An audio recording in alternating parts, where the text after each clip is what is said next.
마태복음 5장 17절에서 20절. 내가 율법이나 선지자나 폐하러 온 줄로 생각지 말라. 폐하러 온 것이 아니요 완전케 하려 함이로라. 진실로 너희에게 이르노니 천지가 없어지기 전에는 율법의 1.1획이라도 반드시 없어지지 아니하고 다 이루리라. 그러므로 누구든지 이 계명 중에 지극히 작은 것 하나라도 버리고 또 그같이 사람을 가르치는 자는 천국에서 지극히 작다 일컬음을 받을 것이요 누구든지 이를 행하며 가르치는 자는 천국에서 크다 일컬음을 받으리라. 내가 너희에게 이르노니 너희 의가 서기관과 바리새인보다 더 낫지 못하면 결단코 천국에 들어가지 못하리라. 예. 팔복 말씀을 통해서 우리 그리스도인의 성품에 대해서 말씀을 하셨습니다. 성품에 대한 말씀을 하시고 예수님께서 오늘 이제 본문에서 율법과 예수님과의 관계, 그리고 또 연이어서 그리스도인과 율법과의 관계가 무슨 관계가 있는가 하는 말씀을 하시는 겁니다. 오늘 얘기를 잘 들으시면 그 율법과 우리의 관계에 대해서 아주 분명한 선을 하나 긋게 됩니다. 그래서 17절과 18절에서는 예수님 자신과 율법과의 관계를 말씀하시고, 그리고 그 다음 19절에서 20절에는 그리스도인과 율법 관계가 또 어떤 관계인가 이걸 말씀을 하시는 거예요. 이 우리가 율법에 대해서요, 더 정확하게는 율법의 요구에 대해서 아는 게 굉장히 중요합니다. 율법이 뭘 요구하는가? 왜 그게 중요한 줄 아세요, 여러분요? 율법이 뭘 요구하는지 아는 게 왜 중요한 줄 압니까? 율법이 뭘 요구하는지 잘 모르면요, 은혜가 뭔지를 몰라요, 사람들이요. 그래서 중요한 거예요, 이게. 율법이 우리에게 뭘 요구하는지를 알아야, 분명히 인식돼야, 은혜가 그래서 좋은 거구나 하는 걸 알게 되는 거예요. 율법이 뭘 요구하는지를 모르니까 은혜가 얼마나 좋은 줄 몰라요. 그래서 율법이 뭘 요구하는 것이며, 그 율법이 어떤 것을 우리에게 이제 요구하는가, 이걸 아는 게 중요하다는 거예요. 사람들이 그걸 잘 모르다 보니까 이게 은혜가 얼마나 좋은 건지, 율법의 요구가 뭔지를 알아야 은혜가 얼마나 좋은지도 알고 또 그 은혜에 감사할 수가 있습니다. 대부분 은혜에 대한 그 감사가 부족한 사람은 보면 율법의 요구를 잘 모르더라고, 이 사람이. 자기가 어떤 상태인지 모르는 거야. 어떤 위치인지도 모르고. 그리고 그것을 어겼을 때 자기가 어디로 가는가를 모르니까, 그러다 보니까 이 은혜가 얼마나 감사한 줄 모르는 거예요. 지킬 수도 없는 입장에 있으면서 지키라는 얘기 자꾸 듣다 보니까. 몇 가지 지켜놓고 다 된 것을 위안 삼고 사는 거예요. 그게 아닌데. 전혀 성경에는 모르는 겁니다. 무지한 거죠. 다른 건 무지해도 그가 죽고 사는 문제는 아니에요. 근데 이 율법과 은혜, 또 구원에 대해서 모른다는 것은, 여기 무지하다는 건 지옥하고 연결이 됩니다. 그게 문제인 거예요. 내가 어제 저녁에도 잠깐 말씀드렸습니다만, 동굴 거기 가본다고 해서 한번 가봤는데, 그 땅속에 깊은 동굴이 있더라고요. 근데 거기 들어가니까 중간쯤 가가지고 그 등을 다 끄더라고요. 끄는데 아주 캄캄해지니까 이 손을 이렇게 눈앞에 대도 보이지가 않더라고요. 근데 이제 그 캄캄한 곳에서 내가 무슨 생각이 드냐면, 영혼을 지낸다고 생각해보세요, 그런 데서. 불 속에 들어가서 그걸 다 떠나서. 그냥 가만히만 앉혀놓고 영혼을 그 속에 지낸다고 해보니까 보통 일이 아니더라고요. 그래서 내가 이 깜깜한 곳에서 한두 달도 아니고 1, 2년도 아니고 내가 평생도 아니고 영혼을 지내야 될 그런 우리 운명인데, 그것을 벗어나서 내가 천국 갈 수 있게 됐다는 거. 난 거기서 은혜 받았습니다. 너무 감사하더라고. 은혜에 대한 감사가 부족한 사람은 율법의 요구를 잘 모릅니다. 그래서 하나님께서 주시는 이 구원의 은혜라는 것은 사실상 율법의 요구를 근거에 두고 주신 거예요. 우리가 율법의 요구를 모르면 결과적으로 은혜도 할 수가 없다는 겁니다. 율법을 알아야 은혜도 하는 것입니다. 흔히 뭘 지키라고 그 율법을 강조하면서 정말로 중요한 은혜를 말 안 하면 그 사람은 사실상 율법도 잘 모르는 거예요. 그래서 아무튼 율법과 은혜는 따로 떼어놓을 수가 없습니다. 그래서 오늘 방금 읽은 본문 마태복음 5장 17절에서 20절 말씀을 통해서 율법에 대한 올바른 이해, 이렇게 제목을 한번 잡아봤습니다. 율법에 대한 올바른 이해. 자, 율법에 대한 올바른 이해 첫 번째는요, 예수님과 율법과의 관계예요. 예수님과 율법과의 관계. 마태복음 5장 17절. 내가 율법이나 선지자나 폐하러 온 줄로 생각지 말라. 폐하러 온 것이 아니요 완전케 하려 함이로라. 예수님께서 2000년 전에 그 유대 땅에 오셔서 가는 곳마다 은혜의 복음을 선포하셨거든요. 그러니까 당시 그 율법적 형식주의에 매였던 바리새인들, 뭐 사두개인, 뭐 서기관, 뭐 이런 사람, 율법사 이런 사람들이 어떻게 그 사람들이 들렸냐면 그 얘기가 예수님이 그 기존의 모세의 율법을 부정하고 파괴시킨 거라고 들었어요, 그 사람들이. 그래가지고 예수님 죽이려고 그랬거든요. 야, 어떤 이상한 인간이 하나 와가지고 그 모세의 율법은 몇천 년 지켜왔는데 이걸 파괴하려고 그러는구나. 이걸 부정하는 사람이 왔구나. 이렇게 이제 받아들인 거예요, 이 사람들이. 근데 예수님 뭐라고 하셨습니까? 17절에는. 방금 17절에. 내가 율법이나 선지자나 폐하여로 온 줄로 생각하지 말아라.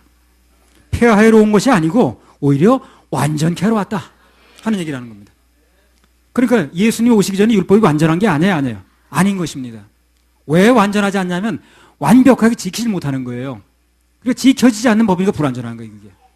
그래서 누군가는 한 분이 오셔서 완벽하게 지킨 분이 나왔을 때 안전해지는 거예요, 그 법이라는 게. 아니, 문제가 아무리 어렵게 나와도 문제는 그걸 누군가 하나 푸는 사람이 나와야 되거든. 아무도 못 풀면 문제가 아니지, 그거는. 그잖아요. 누군가는 아무리 어렵게 푸는 사람이 나와야지, 그게. 그래야 문제로 성립되는 거 아니겠습니까? 그래요. 그렇잖아요. 아무리 돌려대고 어렵게 내도 누군가는 정답 푸는 사람이 나와야 문제지, 그게. 아무도 못 풀면 문제가 아니지, 그거는. 그냥 누군가는 풀어야 되는 거예요. 이 법도 마찬가지라. 누군가 한 분은 지킬 수 있는 분이 나와야 되는 거예요, 이게.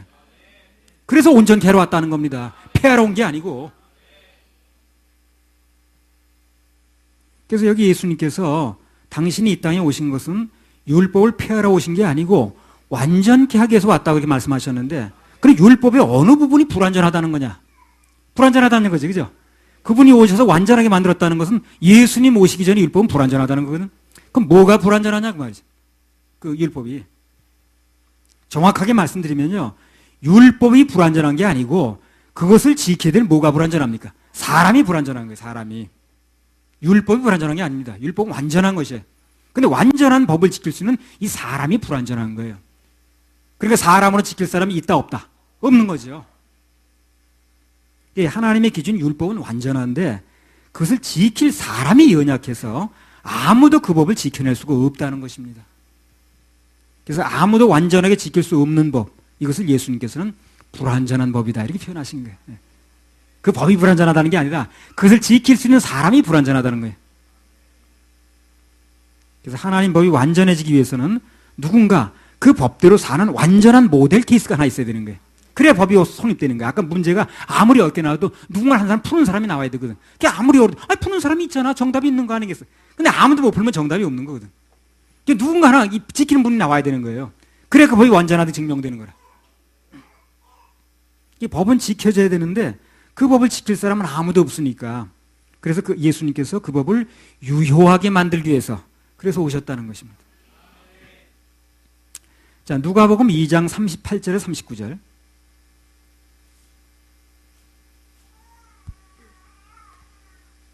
마침 이때에 나와서 하나님께 감사하고 예루살렘에 구속됨을 바라는 모든 사람에게 이 아기에 대하여 말하니라.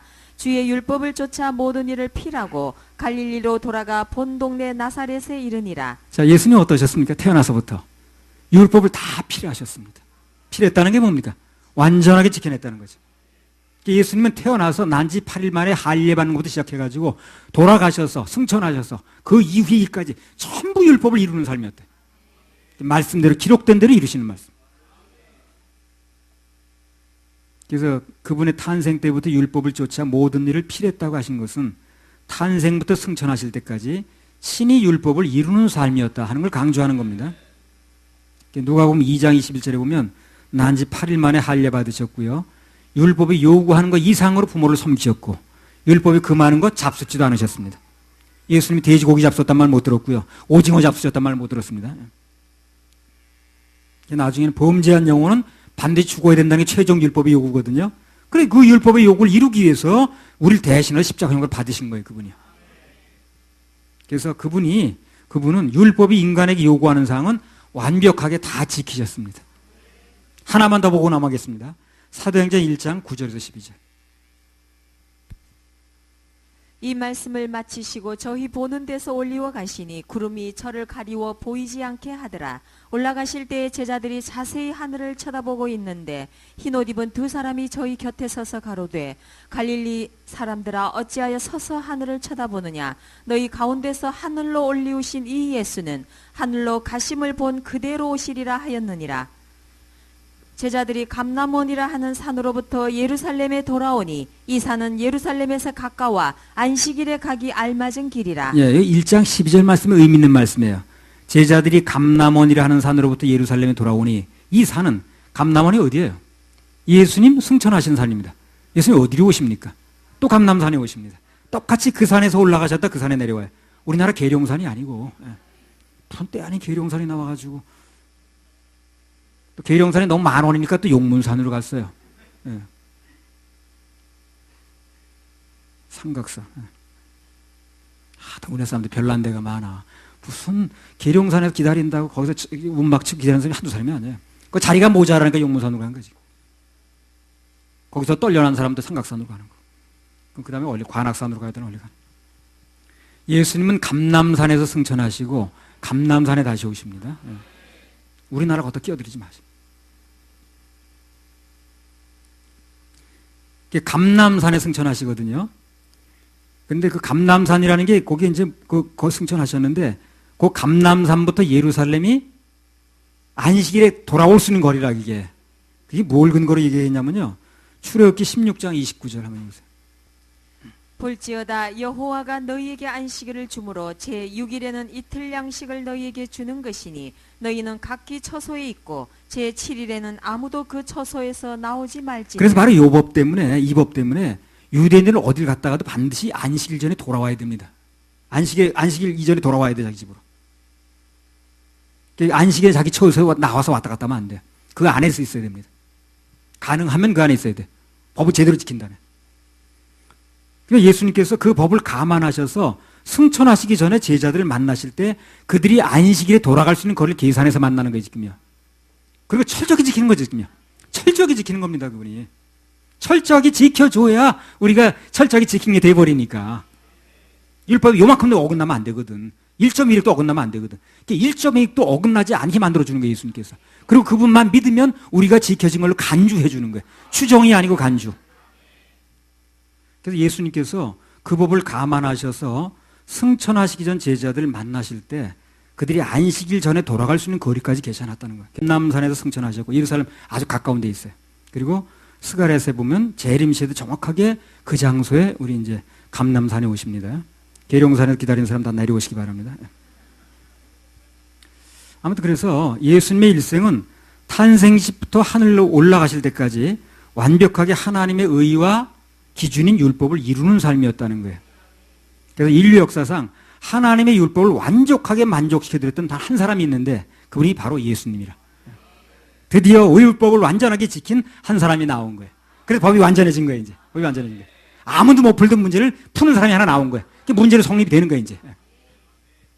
예수님과 율법과 관계는 때려야 뗄 수가 없는 관계입니다. 그분이 그것을 완벽하게 이룬 분이기 때문에. 당신의 법은 당신이 이룬 거예요.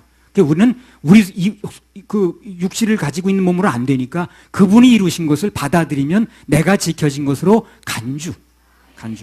그리고 은혜예요, 그게. 바로 그게 은혜라. 그래서 율법이 뭘 요구하는 줄 알게 되면 우리가 지켜진 걸로 간주해 주는 게 고마워요. 굉장히 고맙죠. 근데 율법이 뭘 요구하는지 모르다 보니까 그게 얼마나 대단한 게 이루어졌다는 걸 모르는 거예요. 율법이 뭘 요구하는 걸 알아야 된다니까요. 그래서 그래, 그것이 내게 이루어진 것이구나 하는 것을 믿어질 때 그분의 은혜가, 그분의 하신 십자가의 보혈이 감사가 되는 거죠. 로마서 8장 3절 4절. 율법이 육신으로 말미암아 연약하여 할 수 없는 그것을 하나님은 하시나니 곧 죄를 인하여 자기 아들을 죄 있는 육신의 모양으로 보내어 육신의 죄를 정하사 육신을 쫓지 않고 그 영을 쫓아 행하는 우리에게 율법의 요구를 이루어지게 하려 하심이니라. 그러니까 이 말씀은 마찬가지입니다. 육신을 가지고 있는 인간이 연약해서 도저히 할 수 없다는 거예요. 그 율법을 지켜낼 수가 없다는 거예요. 내가 양심에 무슨 꺼리 끼는 일은 몇 가지 하는지 모르지만 양심대로 되지 않는 일도 있잖아요. 그 율법 중에는요. 우리 무슨 돼지고기 먹는다 양심에 가책되는 일이 아니잖아요. 그래도 하나님 보면 그 죄라. 그러니까 우리 육신까지 안 되는 거예요, 그게. 예수 믿어야 되는 것입니다. 그래서 무슨 예수? 나 대신 이루신 예수, 나 대신 해결하신 예수, 나 대신 죽으신 예수. 그걸 믿어야 되는 거예요. 인간이 연약해서 도저히 할 수 없는 그것을 하나님께 직접 당신이 육신의 모양을 입고 오셔서 율법의 요구를 이루어지게 하셨다는 거예요. 그래서 우리 예수님께서 율법의 요구를 완벽하게 이행하심으로 말미암아 위로는 하나님의 의도 만족시키고, 또 그로 말미암아 우리 인간들에게도 하나님의 율법을 완벽하게 지킬 수 있는 길이 열렸다는 것입니다. 법을 완벽하게 지킬 수 있는 길이 열렸기 때문에 우리가 법을 어긴 게 아닌 거예요. 법을 안 어겼으니까 죄가 아닌 것입니다.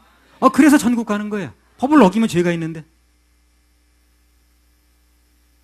그래서 우리가 율법의 요구를 완벽하게 이루신 그분을 믿으면 우리도 다 지킨 것으로 간주해 주십니다. 요한복음 5장 39절.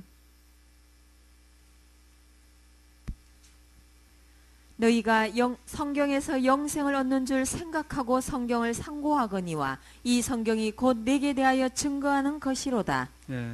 여기 보면요, 구약 성경 전부가 예수님에 대해서 증거한다고 그랬습니다. 예수님께서 이 땅에 오실 때까지 율법은, 예수님께서 이 땅에 오실 때까지 그 율법은 미완성입니다. 미완성. 완성이 안 된 거예요.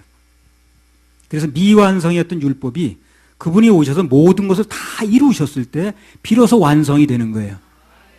우리가 완성시키는 게 아니고 그분이 완성시키는 겁니다. 우리에게 요구되는 건 믿는 것입니다. 이렇게 구별을 해주면 되잖아요. 근데 그걸 막 사람들한테 지키라고 그러고 열심을 내야 된다고 그러고 이래버리니까 예수님 왜 와서 돌아가셨나가 이제 헷갈려 버리는 거예요. 그래서 아무도 지킬 수 없어서 불완전하던 법이 믿기만 하면 누구나 지킬 수 있는 완전한 법으로 바뀐 것입니다. 그래서 완전케 하러 오셨다는 거예요. 그 뜻이. 이건 우리 인생에 적용을 해도 원리가 같습니다. 마음속에 아직 예수 그리스도가 오지 않은 분들은 그가 누구든 간에 아직 미완성이에요. 인생은 미완성. 요즘 뭐 미생이란 말이 유행하던데 그야말로 미생입니다. 예수 그리스도가 완벽하게 내 생에 들어오지 않은 사람은 다 미생이에요. 미생. 바둑을 말하면 그 산돌이 아니라 미생마라고 그러죠. 미생마. 미생마 압니까? 바둑 두는 거 미생마. 오목 둔다 그랬어? 바둑에 미생마 알아? 돌은 놔 있는데 아직 살아있는 돌이 아니야, 그게요. 완벽하게 나 집이 2집이 나야 되거든. 근데 2집이 안 나 있는 그 돌을 미생마라고 그래요. 그러니까 예수 그리스도가 오지 않은 사람들은 다 미생마입니다, 아직. 그걸 줄여서 미생이라고 그래. 그래서 미생이었던 우리 인생은 오늘 예수 그리스도가 내 인생의 주인이 되었을 때 비로소 완전한 인생, 살아있는 인생이 되는 것입니다. 미생이었던 우리 인생은 오늘날 예수 그리스도가 내 인생의 주인이 되셨을 때 비로소 완전한 인생, 살아있는 인생이 되는 것입니다. 사실요, 우리 인생들이요, 12시간 있으면 충분한 사람들 많아요. 쓸데없이 시간이 많으니까 뭘 마셔도 되고 정신없는 일을 하는 거예요, 그 사람들이. 시간이 촉박해봐, 그러나. 아무튼 그래서 예수 그리스도를 내 개인의 구세주로 영접하면 우리를 향한 율법의 요구가 다 이루어지는 것입니다. 그러니까 예수님 영접하는 거, 예수님 믿는 게 그렇게 수지 맞는 거예요. 사람이 잘 몰라서 그렇지. 인간이 구원을 받고 천국 백성이 되려면 이미 완벽하게 율법의 요구를 이루신 예수님 공로를 의지해야 됩니다. 그러면 우리도 그 법을 지킨 것으로 해줍니다. 요한복음 19장 30절.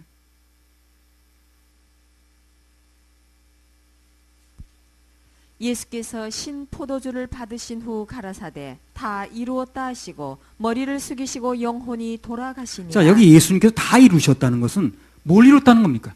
우리를 위해서 율법을 다 이루셨다는 거예요. 율법이 요구하는 수 613가지나 있는데 그걸 다 이루셨다는 거예요. 그러니까 우리가 더 이상 이룰 게 없는 거예요. 뭘 6계명 범하면 어떻게 된다, 그걸 다 얘기할 필요가 없는 거예요. 이분이 이미 그분이 다 이루셨으니까 음식 먹고 값을 다 치러 놓은 거예요. 그러니까 값을 치렀다는 이중으로 값을 또 칠 필요가 없지. 그잖아요. 우리가 무슨 단체적으로 뭘 먹고 나가는데 누가 값을 치렀다 그러면 그걸 그 사람한테 감사하다 그러면 되는 거지. 내가 값을 또 칠 필요가 없잖아요. 그런 일들이 또 오늘날 있는 거예요. 이제. 예수님 값을 다 치르셨다는데 내가 또 뭘 하겠다고 값을 치르겠다고 하는 그런 이제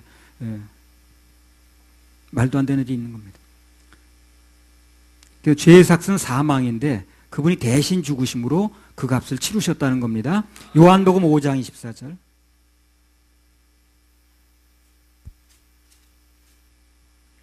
내가 진실로 진실로 너희에게 이르노니 내 말을 듣고 또 나 보내신 이를 믿는 자는 영생을 얻었고 심판에 이르지 아니하나니 사망에서 생명으로 옮겼느니라. 네. 그래서 내 말을 듣고 또 나 보내신 이를 믿는 자는 영생을 얻었고, 천주교 성경에는 뭐라고 나오는지 압니까? 얻을 것이요 미래로 나왔어요. 그럼 오늘 못 얻은 거예요, 그 사람이. 오늘 구원 받았냐, 오늘 죽어도 천국 갈 수 있느냐 물어보면 대답을 못 하는 거예요. 얻을 것이요 그래 버렸으니까. 그럼 말 한마디 차이로 바꿔놓는 거예요, 인생을. 얻었고입니다. 얻었고. 과거 시제에 이미 얻은 것입니다. 그 카톨릭 성경을 그거에서 한번 보세요. 기회 있으면. 얻을 것이요 이렇게 돼 있어요. 지금 얻은 게 아니잖아요, 지금. 영생을 얻었고 심판에 이르지 아니하나니, 심판 앞으로 있을 거니까, 사망에서 생명으로 옮길 것이요? 아니, 옮겼느니라. 옮겼느니라.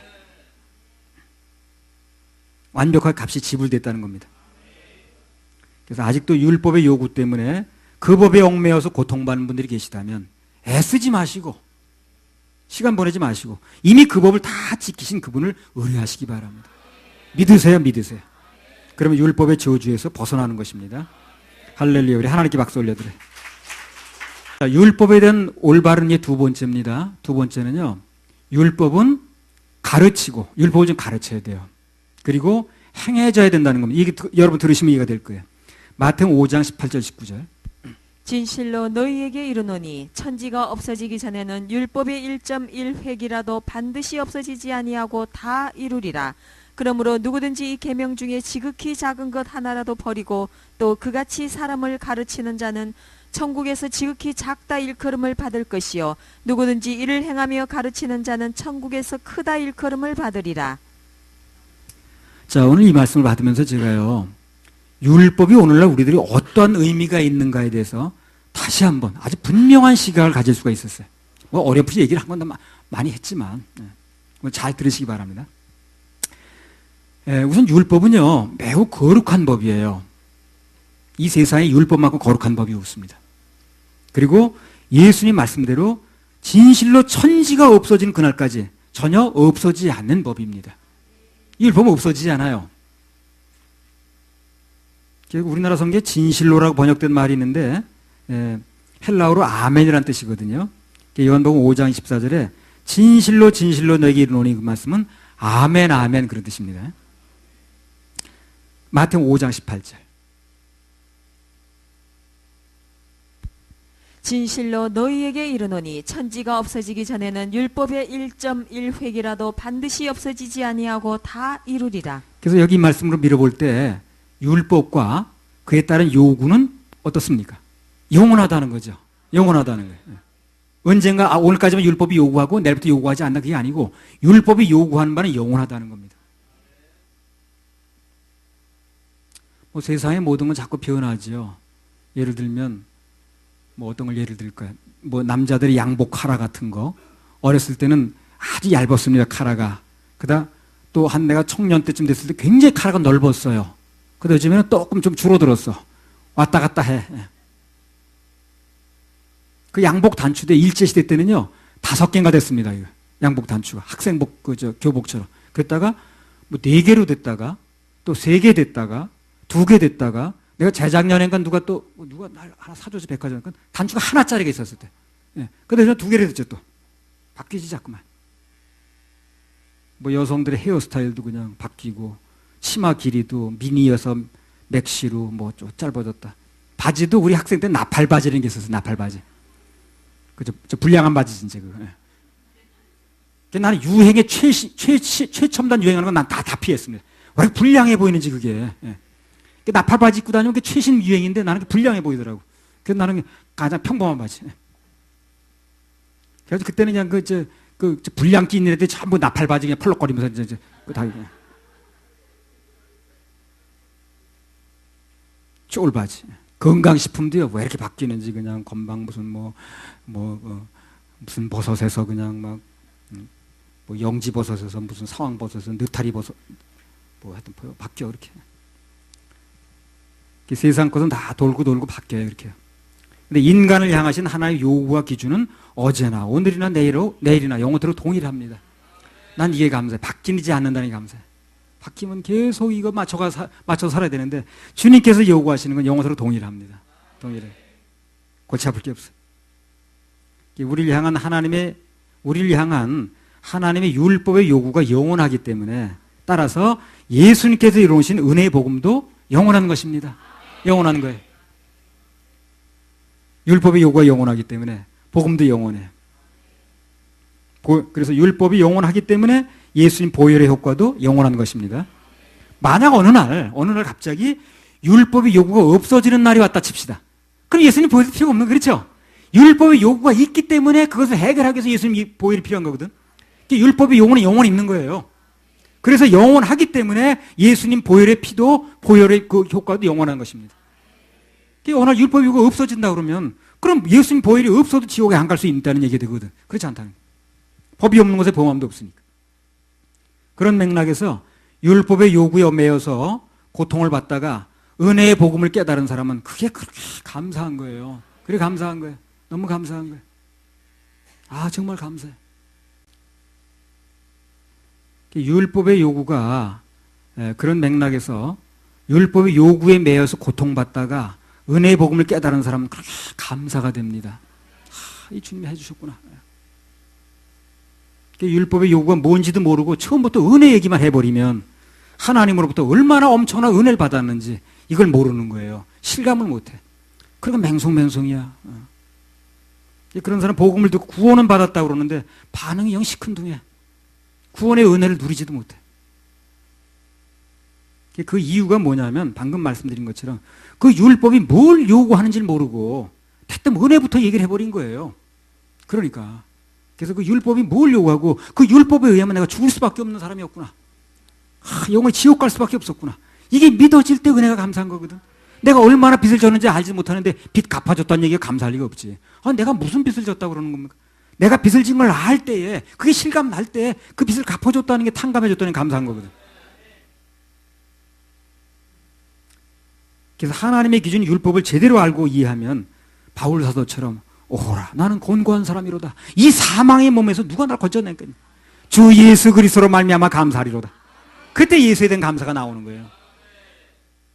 그 장탄식이 있을 때 감사가 나오는 거거든. 그래서 자기가 얼마나 죄인이고 얼마나 지옥 갈 이런 입장이라는 걸 모르다 보니까 자기 처지를 모르다 보니까 구원해줬던 예수가 감사하지 않은 거예요. 모르는 거예요. 그러니까 자기 처지를 먼저 알아야 되거든. 그래서 그 바울 사도도 그 장탄식이 나올 때 주 예수 그리스도로 인하여 감사리로다. 그때 깨닫는 은혜가 진짜 은혜라. 그때 그 복음을 철실한 마음으로 받아들이게 되는 거예요. 난 이 세상에 그렇게 봅니다. 가장 복받은 사람이 누군가? 이 말씀이 사모되는 사람. 이건 아무나 그렇지 않더라고.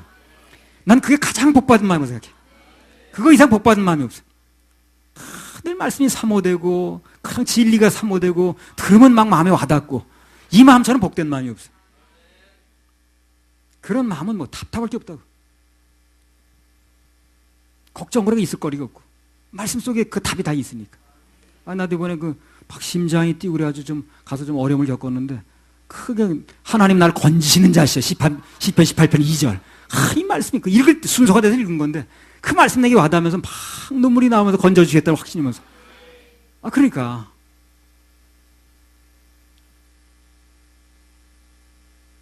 우리가 율법의 요구와 또 그 법을 지키지 못했을 때 받는 그 저주를 잘 알지 못하고 먼저 은혜라는 것부터 얘기를 해버리면 그걸 부터 알아버리면 그렇게 해서 그리스도인이 된 사람은 그 뒤에 살면서 힘이 없더라고. 감사가 힘인데, 그죠? 감사가 힘이고 감사가 실력이거든. 근데 그게 별로 없는 거야. 그러니까 조금만 일이 벌어져도 원망 불평하게 바쁘고 한숨 쉬기 바쁜 거야. 내 감사에 대한 기쁨이 내 힘이 끌고 가지 못하는 거야. 근데 그 감사가 있는 사람은 삶의 환경이 안 좋아도 그게 별 문제가 안 되는 거야. 난 깊은 감사가 따로 있는 사람이니까. 문제 거기 있는 것입니다. 지옥 갈 모든 죄를 용서받은 것에 대한 진정한 감사함이 없는 그건 이상한 사람이 이제 될 수가 있는 거예요. 뭐가 은혜인지를 몰라서 그래요. 자기 어떤 처지에서 구원받은 걸 모르는 거예요. 교회에서 그런 다뤄주질 않으니까. 그래서 은혜를 말하기 전에 먼저 율법이 뭘 요구하는지 가르치고 깨닫는 게 중요하다는 얘기를 하는 것입니다. 율법 지켜서 율법 많이 알아가지고 구원받는 게 아니라 그걸 알았을 때 은혜가 감사하다는 거예요. 그 얘기를 하는 것입니다. 그래 율법을 가르쳐주라고 얘기하는 게 예수님이. 그래야만 은혜가 뭔지를 안다는 거거든. 율법에 의하면 비늘 없는 생선, 뭐 오징어 같은 거죠. 예를 들면 그런 것도 돼지고기 삼겹살 한 절을 먹는 것도 다 지옥 갈 줄아. 그게 두 종자를 밭에 섞어 뿌린다든가 남녀가 옷을 바꿔 입는다라든가 수염 미운돌 한다라든가 거짓말 함부로 하는 것도 전부 지옥 갈 줄아. 그게 율법에 보면 율법을 알면 그게 되는 거야. 이렇게 야고보서 4장 17절 한번 읽어보세요. 그걸 알게 되면 내가 이렇게 죽을 죄에서 죽을 수밖에 없었는데 구원이 됐구나. 예수 그리스도의 보혈의 피로. 이게 감사가 되는 거예요. 예배 드리고 나갈 때 참 예수님에 대한 감사가 넘쳐야 되는 거예요. 그게 정상이라. 그리고 감사가 일주일 동안 사는 동안에 힘이 되는 거예요. 이게 삶이 어렵고 힘들어도 감사가 그것을 이길 힘을 주는 거라. 야고보서 4장 17절. 이러므로 사람이 선을 행할 줄 알고도 행치 아니하면 죄니라. 그 선을 행할 줄 알면서도 행치 않으면 죄라고 그랬죠. 자, 그러면 우리 뭐 길거리 가다가 무슨 동장 달라고 안 주는 사람 있죠. 그거 주는 게 선이겠어요? 안 주는 게 선이겠어요? 주는 게 선이죠. 그럼 다 주었습니까, 여러분이요? 그럼 죄인이지. 그러니까 그런 거 하나만 어겨도 다 어긴 게 똑같다는 거예요. 그러니까 그 모든 걸 알게 되면 난 지옥 갈 수밖에 없다는 결론이 나오는 거예요. 몇 가지 지키게 상관없이. 그래서 예수가 중요하다는 거예요. 그래서 예수의 보혈이 필요하다는 겁니다. 몇 가지 지켜서 하는 게 아니기 때문에. 선을 행할 줄 알고도 지키지 못하면 그걸 하지 않으면 죄라고 그랬잖아요. 그럼 우리가 선을 행할 줄 알지만 그걸 다 했느냐 그 말이에요. 야고보서 2장 17, 11절. 그러니까 자기 행위를 믿으면 안 되는 거예요. 예수님의 보혈을 믿어야 됩니다. 율법을 지켜서 한번 해보려고 했던 사람은 3일만 지나면 하루만 지나도 결론이 나와요. 안 되는구나 그거 가지고. 예수님 보혈을 믿어야만 되는구나. 그거 지켜서 뭐 한다는 사람 안 지켜본 사람이 거짓말하는 거야 이 사람이요. 지켜본 사람 그렇게 말할 수가 없어요. 안 된다는 결론이 나온다니까. 야고보서 2장 10절 11절. 누구든지 온 율법을 지키다가 그 하나에 거치면 모두 범한 자가 되나니 간음하지 말라 하시니가 또한 살인하지 말라 하셨은즉 네가 비록 간음하지 아니하여도 살인하면 율법을 범한 자가 되느니라. 예. 누구든지 온 율법을 지키다가 하나만 거치면 하나만 어기면 그렇죠? 전부 범한 자가 된다는 거예요. 왜 그렇다는 겁니까? 이 법을 제정하신 분이 저 법도 제정했고 이 법을 제정한 분이 이 법도 제정했기 때문에 요거 못 지키면 여기 걸린다는 거예요. 왜? 똑같이 만든 분이기 때문에.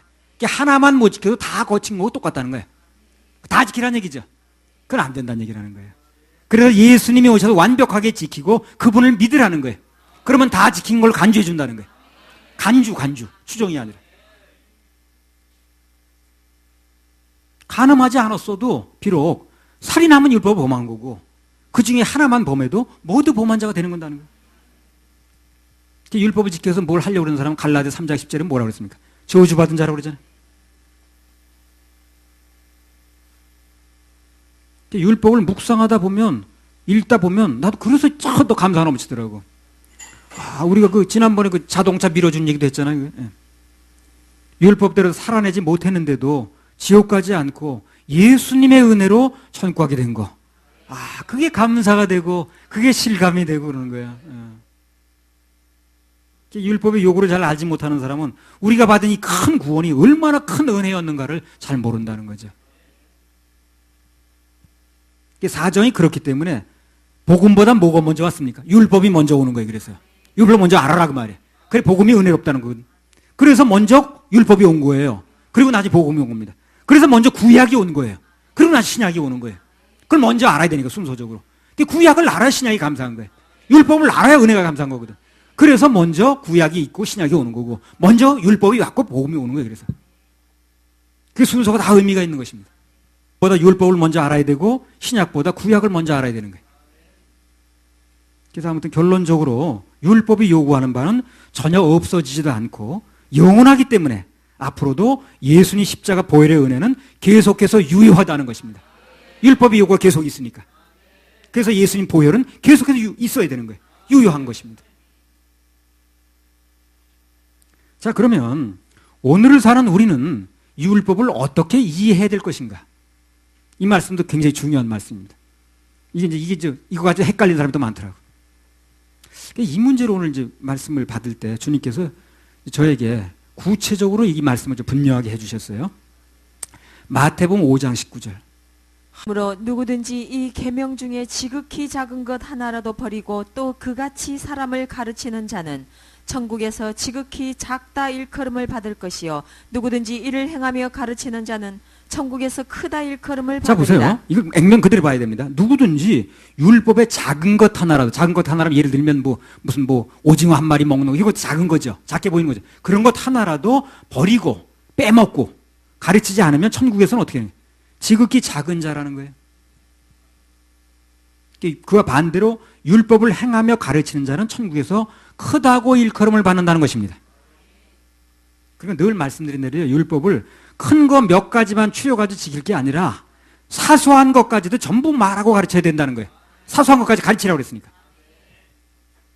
근데 오늘 보면 사람들이 율법은 되게 강조를 하는데 정작 율법의 극히 일부분만 말하지 사람들 보기에 작은 것, 사소한 것까지 말하는 사람이 별로 없다는 거예요. 그래서 수염을 깎는 거, 면도 하는 것도 다 지옥 갈 죄라 그러면 처음 듣는데 그거요. 십계명 보면 어쩌다는 얘기 들었어도 그건 못 들었다는 얘기라. 왜? 그 작은 거라고 생각해 가르치라는 거예요. 그래서 아니 그래요. 그 돼지고기 먹는 것도 지옥 갈 죄예요. 그게요. 그 오징어 먹는 것도 지옥 갈 죄예요. 남녀가 옷을 바꾸는 것도 지옥 갈 죄예요. 그거를 처음 들었다고 그래. 처음 들었다고. 자살죄라든가 간음죄 같은 건 크게 보면서 피늘 없는 고기 먹는 건 신경도 안 쓴다 그 말이죠. 작은 것까지 얘기를 안 해줬으니까. 뭘 하니 안 하니 그런 율법을 강조하다가는 완전 해결이 안 됩니다. 왜? 겉으로는 지키는 것 같았는데 그러나 속으로는 거치는 게 너무 많은 거예요. 거치는 게. 자, 마태복음 5장 19절 다시 한번 읽어보세요. 그러므로 누구든지 이 계명 중에 지극히 작은 것 하나라도 버리고 또 그같이 사람을 가르치는 자는 천국에서 지극히 작다 일컬음을 받을 것이요 누구든지 이를 행하며 가르치는 자는 천국에서 크다 일컬음을 받으리라. 자, 그러면 율법을 행하면서 가르치는 자는 천국에서 크다 일컬음을 받는다 그랬죠? 이게 무슨 뜻인가? 율법을 행하며 가르치는 자는 천국에서 크다 일컬음을 받는다. 그렇게 나왔거든. 요거 이제 해석을 잘못하면 그럼 이거 지키면 천국 간다는 얘기야? 이렇게 해석할 수 있거든. 요거는요. 하나님의 법인 율법, 하나님의 법을 마음에 두고 살면 그냥 막 산 사람보다 천국에서 뭐가 크다? 상급이 크다는 얘기를 하는 것입니다. 왜 상급을 해석하는 줄 압니까 이걸요? 왜 상급을 해석하는 줄 아세요? 이 본문에 나오잖아요. 상급을 해석할 수밖에 없는 게죠. 이 문제가 어디서 대도 된다는 거예요 지금요. 천국에서 그렇죠?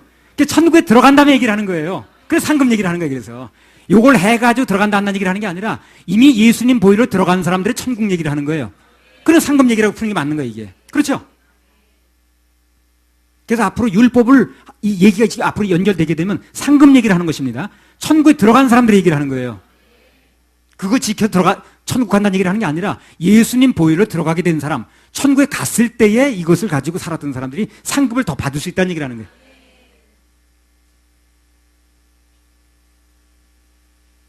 그래서 상급의 문제고 또 이 땅에서 누리는 내 마음의 행복의 문제고 다 상급에 속합니다. 그게. 이 땅에서 삶도 막 율법을 어겨가면 도둑질하고 간음하고 거짓말하고 그렇게 내 마음대로 막 살면 절대로 행복하지가 않습니다. 그 법을 지켜서 천국 가는 게 아닌데 그렇다고 해가지고 그 법을 막 어기고 그냥 막 이웃집 아줌마 막 못된 짓을 하고 그냥 막 거짓말하고 누구 사기치고 이러면 그 사람 인생이 절대 행복하지 않다는 거예요.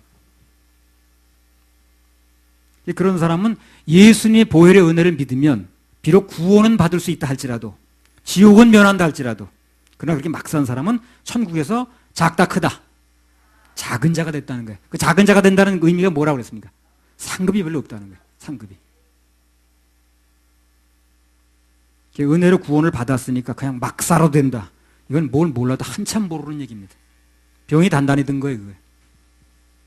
신명기 10장 13절.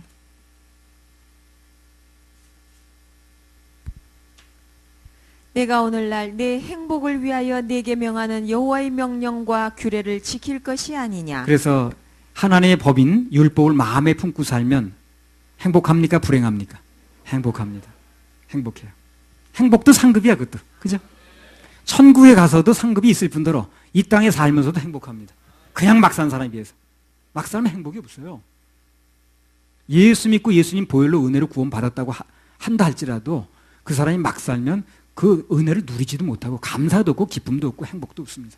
또 그런 사람이 구원 받았는지도 의심스러워. 특히요, 율법과 도덕이 일치하는 부분을 신경 쓰면 더 행복합니다. 이건 주님께 특별히 알려주셨어요, 나한테. 율법과 도덕이 일치하는 거 있죠, 왜요? 뭐 어떤 겁니까, 예를 들면? 간음이라든가, 살인이라든가. 그런 도덕하고 율법하고 그 하나의 법하고 일치하죠. 이런 걸 마음에 품고 살면 행복해요, 더. 오징어를 먹었다고 불행한 마음이 들진 않죠.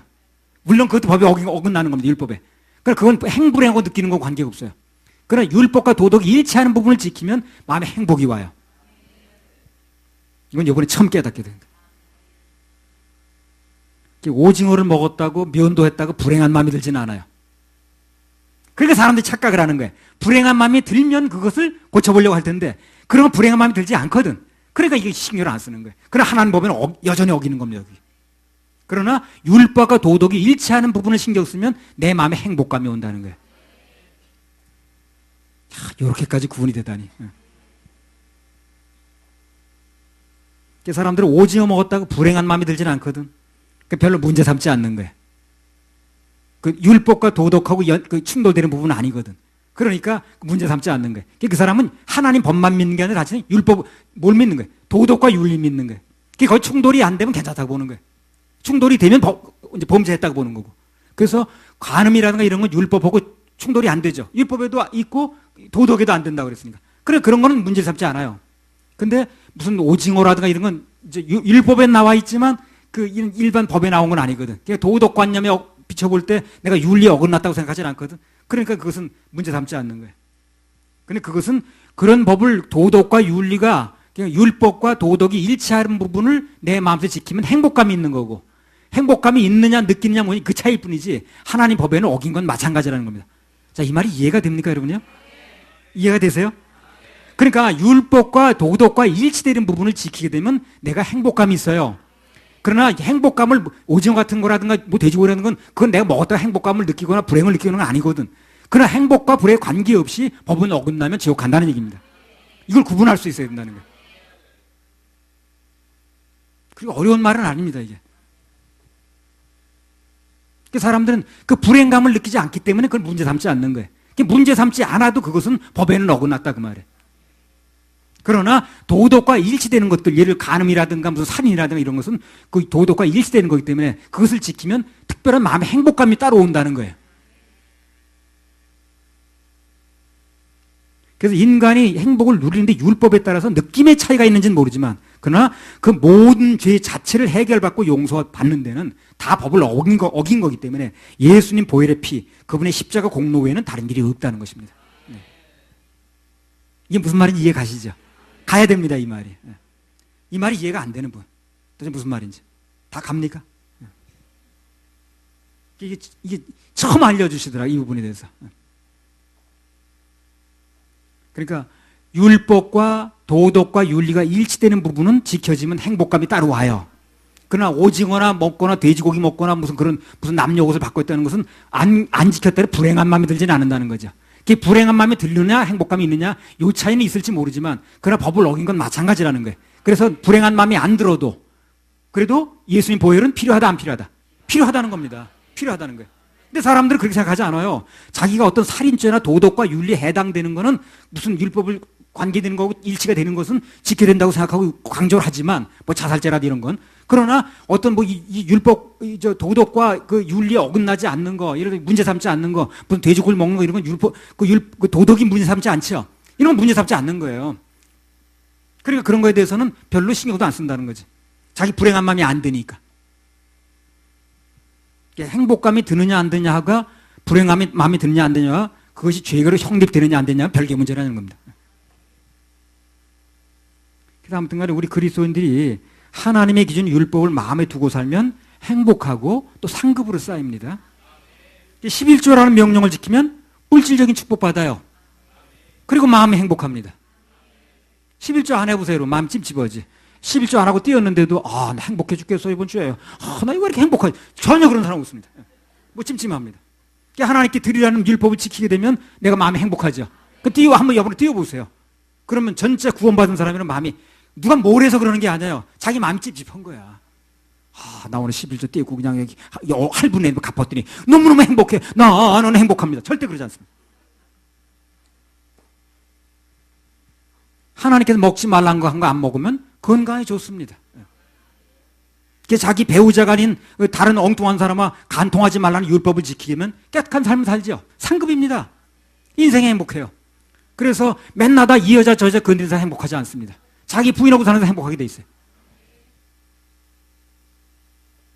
그러나 행복을 느끼냐 여부를 가지고 그걸 가지고 죄가 되느냐 안 되느냐 따져서는 안 된다는 거예요. 내가 행복을 느끼느냐 여부, 불행을 느끼느냐 관계없이 율법은 안 지키게 되면 죄는 성립된다는 거예요. 그래도 오징어 먹어도 그건 그 불행하고 관계없지만 그건 법을 어긴 거기 때문에 예수의 피는 필요하다는 얘기라는 거예요. 이걸 구별해야 된다는 얘기는. 고아와 과부를 불쌍히 여기라고 그랬잖아요, 율법에. 그런 명령을 지키면 그 교회와 개인이 복을 받습니다. 상급이라고 그랬으니까. 칭찬받아요. 천국에 상급이 있을 겁니다. 천국에서 계산하는 문제라고 그랬으니까. 쇠인 머리 앞에 일어나라고 그랬죠, 율법에. 있어요, 율법에 그런 얘기가. 있습니다. 그런 명령을 마음에 지키면 어떻게 됩니까? 예의 바른 사람 되죠. 아니, 그렇잖아요. 요즘에 어떻게, 나 전철을 안 타봐서 잘 모르겠네. 옛날에는 좀, 나이 좀 시끗시끗한 사람이 머리 시끗해서 하면 그 학생들이 이제 처음에는 이제 고개를 푹 숙이고 있다가 보니까 할아버지가 서 있거든? 비켜드리죠. 몸은 불편하죠. 왜 일어나는 거예요? 마음이 편하니까. 마음이 편하니까. 그러니까 율법에서 얘기하는 걸 지키면 마음이 편안한 거야. 행복을 느끼는 거예요. 그러나 내가 행복을 느끼냐 여부에 관계없이 행복과 관계없는 것도 율법에 나왔으면 법을 어기면 죄는 된다는 거예요. 그러니까 뭐 자살하면 안 된다 무슨 이런 그런 율법 도덕과 윤리 일치되는 것만 지켜야 되는 게 아니라 그런 거 아닌 것도 다 해당이 되는 거예요. 내 낳은 부모를 공경하라고 율법에 나오지 않습니까? 그런 명령을 지키면 장수합니다. 땅에서 잘 된다고 그랬어요. 상급입니다. 뭐 그 밖에도 거짓말하라는 명령, 거짓말만 밥 먹고 하고 살면 행복하잖아요. 진실을 말하면 행복합니다. 내 마음에 힘이 있습니다. 어떤 불리기 와도 내 마음에 내가 진실을 말하고 있으면 힘이 있어요. 거짓말 살살 말하면 행복이 없어요. 그 사람. 도둑질 하지 말라고 그러는데 뭐 맨날 도둑질하고 이웃의 아내를 탐내지 말라는 명령을 그대로 지키면 행복하지. 절대로 불행해지지 않습니다. 예수님 말씀대로 비록 천지가 없어질지언정 율법은 1.1획도 안 없어진다는 거예요. 요소 1.8절.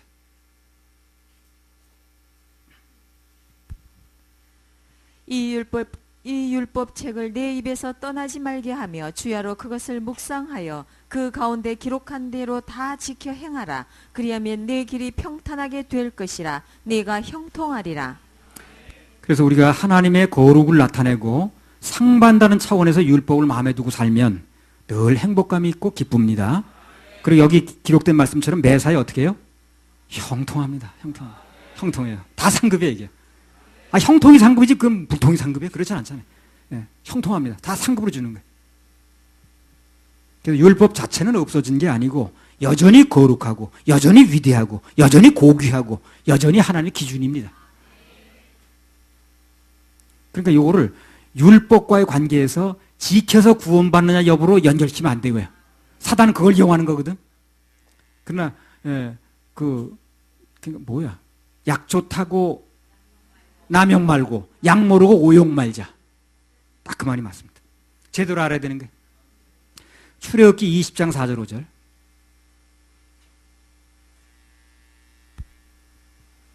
너를 위하여 새긴 우상을 만들지 말고 또 위로 하늘에 있는 것이나 아래로 땅에 있는 것이나 땅 아래 물속에 있는 것에 아무 형상이든지 만들지 말며 그것들에게 절하지 말며 그것들을 섬기지 말라. 나 여호와 너의 하나님은 질투하는 하나님인즉 나를 미워하는 자의 죄를 갚되 아비로부터 아들에게로 3, 4대까지 이르게 하거니와. 자, 이것은 10계명 중 2계명을 얘기하는 거죠. 2계명. 그래서 내 하나님 외에는 절하지도 말고 절하지 말고 예배하지 말라는 거예요. 예배가 원래들이 절한다 그 말이에요. 지금도 정확하게 유효합니다. 없어진 게 아니에요. 사람들 중에 뭐 조상 섬긴다는 명목하에 귀신에게 절하는 사람 있죠. 그 조상이 오는 게 아니야 그 자리에. 조상은 일단 죽었을 때 예수 믿고 죽었으면 천국, 예수 안 믿고 지옥 갑니다. 그 조상이 그 자리에 오는 게 아니야. 그 자리엔 귀신이 와서 앉는 거예요. 그 고린도서 나오잖아요. 그러니까 제사를 안 드리는 거예요. 그래서 내가 귀신한테 드릴 이유가 없지. 내 돌아가신 어머니가 와서 앉아 계신다면 내가 할 이유가 있어요. 그렇죠? 어머니가 나를 위해서 고생하신 분이니까. 내가 절 못할 이유가 없습니다. 어머니가 오는 게 아니라니까, 여기. 귀신이 와서 앉았는 거예요. 우리는 영이기 때문에, 육안의 눈으로 안 보이지만 하나님 보고 말씀하시는 거예요. 하지 말라는 거예요. 이게 귀신하고 교제하지 말라는 거예요. 조상 섬긴다는 명목하에 귀신에게 절하는 사람. 그 하나님 명이 항명하는 거거든요. 그래서 그리스도인이 그런 제사에 참여하고 나면 어떻게? 행복감이 있을까요? 없을까요? 없습니다. 없습니다. 그래서 그런 거 지키고 여배울 때는 행복하고 관계가 돼, 행복하고. 법에 어긋난 일을 했으니 행복입니다. 당연히 하늘날 한 상급도 없고요. 상급의 얘기로 연결될 문제를 구원 문제로 연결하면 안 되는 거예요, 율법은요. 신명기 6장 24절. 여호와께서 우리에게 이 모든 규례를 지키라 명하셨으니 이는 우리로 우리 하나님 여호와를 경외하여 항상 복을 누리게 하기 위하심이며 또 여호와께서 우리로 오늘날과 같이 생활하게 하려 하심이라. 네, 여호와를 경외하여 항상 복을 누리게 하심이라. 경외의 이제 가장 극치가 예배거든요. 하나님 경외하는 가장 극치가 예배 아니겠습니까? 항상 예배 드리면 항상 복을 받습니다. 항상 예배, 항상 축복이에요. 우리 인생에 항상 예배 드리게 되면 그 인생에 항상 복이 옵니다. 예배 성공하셔야 됩니다. 하나님 외에는 절하지 말고 예배하지 말라는 그 10계명 중에서 2계명은 신약시대에 어떻게 바뀌었습니까? 진정으로, 신령과 진정으로 예배하라. 이렇게 바뀐 거예요. 주일날 예배 드리는 건 하나님 명령입니다. 은혜시대라고 아무렇게나 막 하는 게 아니야, 이렇게. 그러면 그 사람은 천국에서 지극히 간다 할지라도 큰 자, 작은 자가 되는 거예요. 마태복음 5장 19절 한번 읽어보세요. 그러므로 누구든지 이 계명 중에 지극히 작은 것 하나라도 버리고 또 그같이 사람을 가르치는 자는 천국에서 지극히 작다 일컬음을 받을 것이요 누구든지 이를 행하며 가르치는 자는 천국에서 크다 일컬음을 받으리라. 은혜 시대라고 해서 율법의 요구사항을 막 어겨도 된다는 게 아니라는 것이죠. 율법을 막 어기고 그냥 함부로 막 대하고 해서 되는 게 아닙니다. 율법 필요가 없었다면 그렇게 예수님께 십자가에 못 박힐 이유가 어디 있겠어요, 그죠? 그 율법이 막 넘겨도 되는 문제라면 그렇게 예수님 십자가에 못 박힐 이유가 어디 있겠냐고.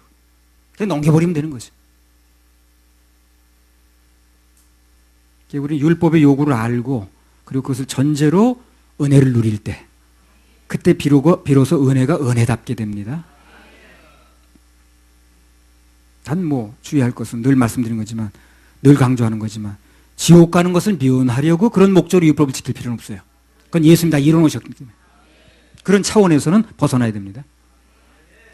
우리 지옥 갈 모든 죄는 예수님께 이미 십자가상에서 싹 해결하셨거든. 근데 그 뒤에 예수님을 믿고 사는 삶 속에서 율법이 어떤 역할을 하느냐는 이게. 바로 율법에 대한 이해 세 번째입니다. 우리의 의가 서기관과 바리새인의 의보다 나아야 된다는 얘기를 하셨어요, 예수님이. 난 예수님 말씀하신 그대로 얘기를 하는 거예요, 지금이야. 갖다 붙일 것도 없고. 자, 마태복음 5장 20절. 내가 너희에게 이르노니 너희 의가 서기관과 바리새인보다 더 낫지 못하면 결단코 천국에 들어가지 못하리라. 한번 더 읽어보세요.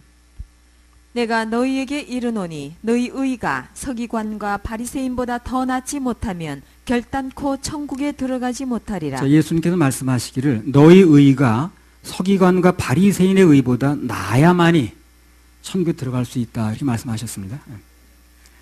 이 바리새인과 서기관들의 의라는 건 한마디로 외식적인 의예요. 외식적인 의. 마음은 전혀 변하지 않았는데 겉으로만 뭘 해내는 거. 오늘 딱 그런 사람들 많죠. 마음은 전혀 변한 게 아닌데 예수의 생명으로 거듭난 게 아닌데 겉만 가지고 자꾸 하려고 그러는 거예요. 딱 종교죠, 종교.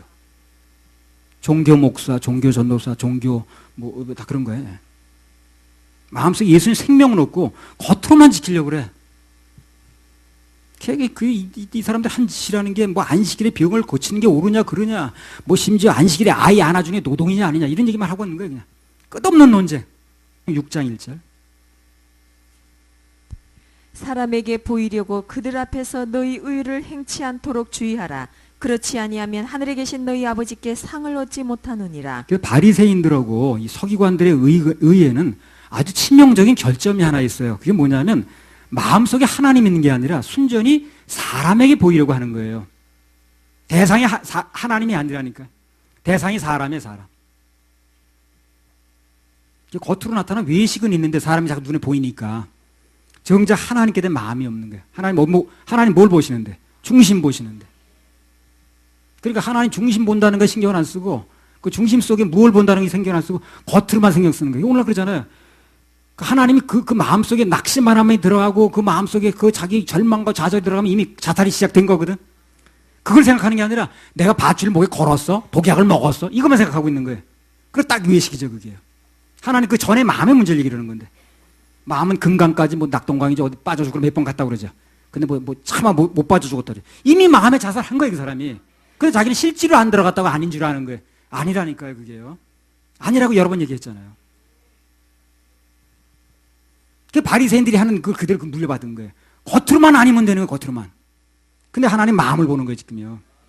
그 마음에 어떤 문제가 일어나는지 중요한 거지. 겉으로 그 사람이 실제로 뭘 했느냐 아니 그게 중요한 게 아니라니까요. 간음도 마찬가지 아니에요? 너에게 마음속에 의욕을 품으면 간음했다고 그러죠. 우리는 난 절대 그렇게 실제 마음은 있었는지 모르지만 나 그렇게 실제 하지는 않았는데 이게 안 통한다는 얘기를 하나님 앞에서. 그래서 마음 문제만 일어나도 실제 법은 범해진 거기 때문에 그래서 예수님 보혈을 통해서만 될 수밖에 없는 거예요. 내 행위 가지고 안 되는 겁니다. 마음에 일어나기까지 내가 어떻게 할 수가 없잖아요. 그거. 내가 실제로 행동에 안 옮기는 건 어떻게 참아도 된다지만 내 마음에 일어나는 문제까지 통제가 될 수 없거든. 그래서 안 되는 거예요. 그래서 예수님을 믿을 수밖에 없습니다. 율법에 대한 하나님 뜻은 뭐냐면요. 대표적인 율법의 대명사라 볼 수 있는 10계명인데 1계명에서 4계명은 하나님에 대한 경애를 얘기를 합니다. 한번 보세요, 나중에요. 그리고 6계명에서 10계명은 사람에 대한 사랑이에요. 그래서 율법의 기본 원칙은 하나님에 대한 경애와 이웃에 대한 사랑으로 결론 지어집니다. 그 기반이 모든 율법이 있는 거예요, 지금요. 마태복음 22장 36절에서 40절.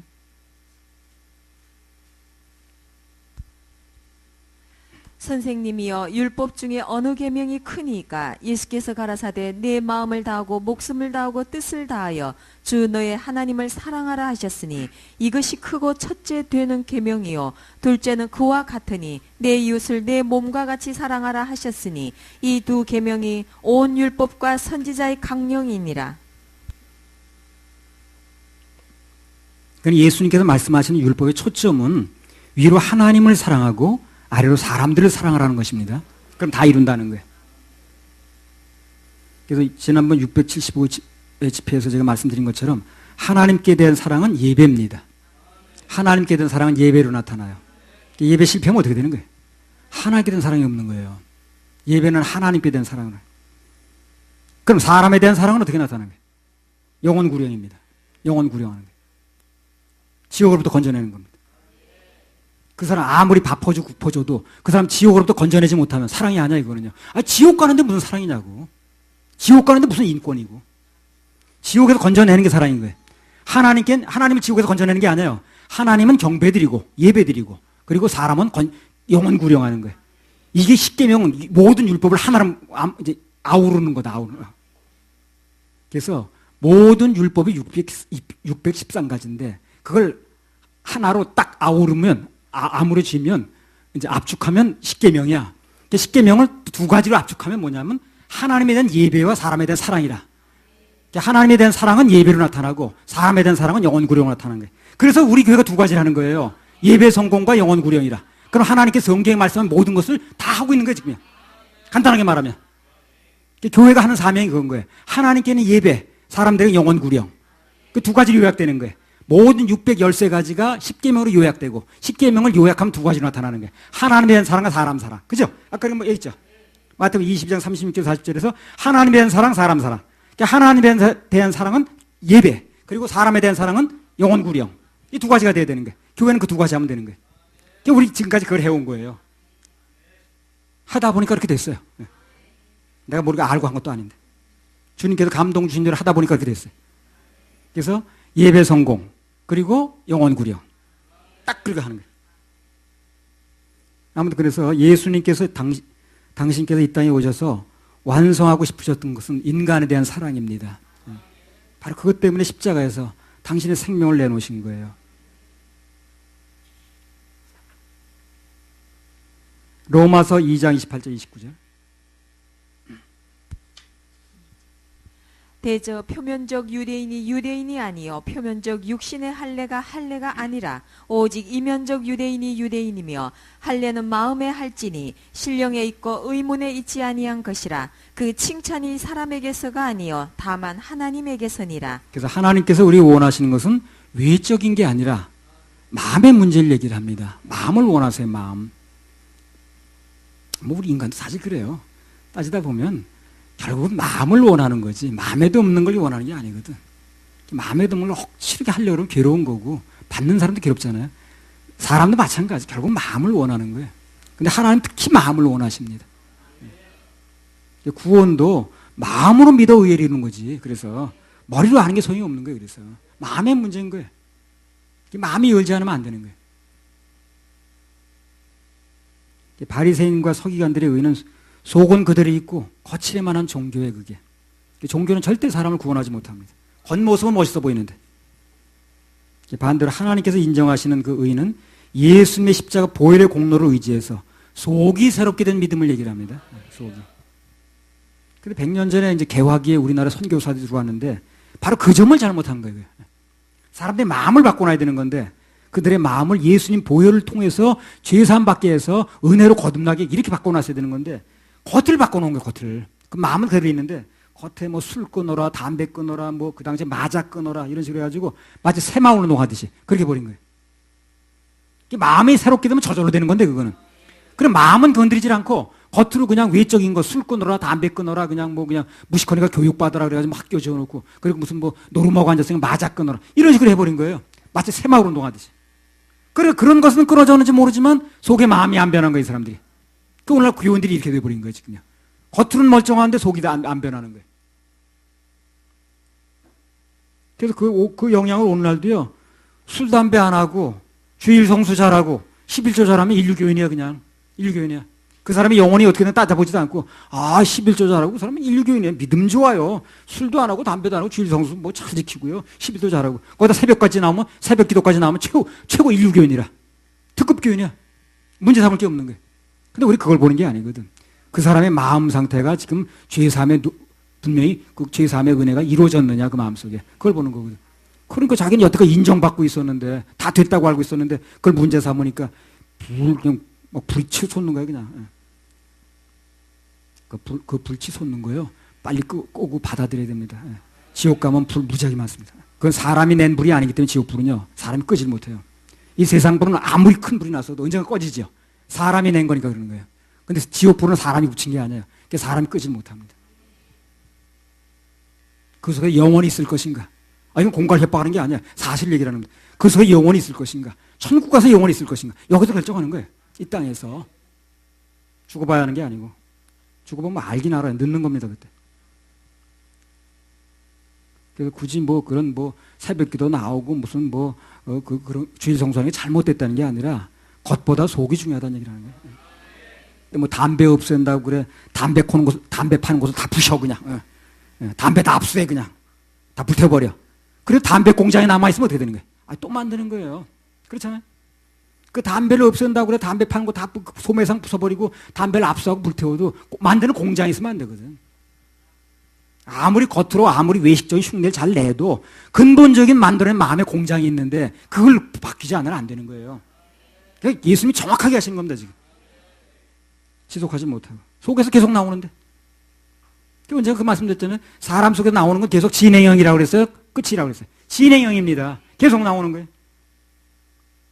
근본적인 해결은 내 마음에서 조업 중단이 일어나야 되는 거예요. 그래서 그 방법은 내 마음속에 예수 그리스도를 모시는 방법 외에는 다른 방법이 없다는 것입니다. 오직 예수, 오직 예수. 그래 나는 죽고 옛날에 나는 죽고 내가 살아있으면 안 돼. 나는 죽고 그분의 생명이 내게 들어오셔서 살아계실 때 그때 비로소 진정으로 마음이 변할 수 있습니다. 율법의 요구인 사람과 사람 사이 사랑도 마찬가지예요. 바리새인이나 서기관보다 나으려면 먼저 예수님이 내 마음속에 들어오셔야 돼요. 그분의 영이 내 안에 사시면서 그분의 사랑을 받고 살 때 나도 그분으로부터 받은 사랑이 나갈 수가 있는 겁니다. 오늘 이 말씀을 들은 우리 모두가 율법의 올바른 이해를 통해서 구원의 즐거움도 찾고 감사도 회복하고 내 마음도 행복도 찾으시기 바랍니다. 예, 사람과의 관계도 올바로 맺어져서 모두 천국에서 큰 자라 상금 많이 받는 칭찬받는 우리 모두가 되시길 바랍니다. 할렐루야. 우리 하나님께 박수 올려드려요.